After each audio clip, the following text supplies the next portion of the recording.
कहा जाता है कि एक बार भगवान शंकर माता पार्वती के साथ और नारद जी के साथ पृथ्वी पर भ्रमण करने के लिए निकले। वह चलते चलते चैत्र शुक्ल की तिथिया आ गई और एक गांव में पहुंच गए।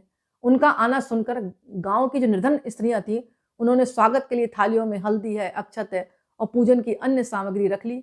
पार्वती जी ने उनकी पूजा भाव को समझकर सारा सुहाग रस उन पर छिड़क दिया। वे अटल सुहाग प्राप्त करके लौटी। थोड़ी देर बाद धनी वर्ग की स्त्रियां अनेक प्रकार के पकवान सोने चांदी के थालों में सजाकर 16 श्रृंगार करके शिव पार्वती के सामने पहुंची। इन स्त्रियों को देखकर भगवान शंकर ने माता पार्वती से कहा कि तुमने सारा सुहाग तो निर्धन वर्ग की स्त्रियों को दे दिया, अब इन्हें क्या दोगी? पार्वती जी बोली, प्राणनाथ, इन स्त्रियों को अपनी उंगली चीरकर रक्त का सुहाग दूंगी, इससे वे मेरे समान ही सौभाग्यवती हो जाएंगी।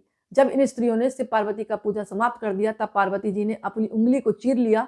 उस रक्त को उन पर छिड़क दिया। जिस पर जैसे छींटे पड़े उसने वैसा ही सुहाग पा लिया। तब पार्वती जी ने कहा कि तुम सब वस्त्र आभूषणों का परित्याग कर मोह माया से रहित हो जाओ और तन मन धन से पति की अपनी सेवा करो, तभी तुम्हें अखंड सौभाग्य की प्राप्ति होगी। यानी कि उनका मन था कि तुम इतना सधज के तो तैयार हो, लेकिन तुम अपने पति की सेवा नहीं कर रही।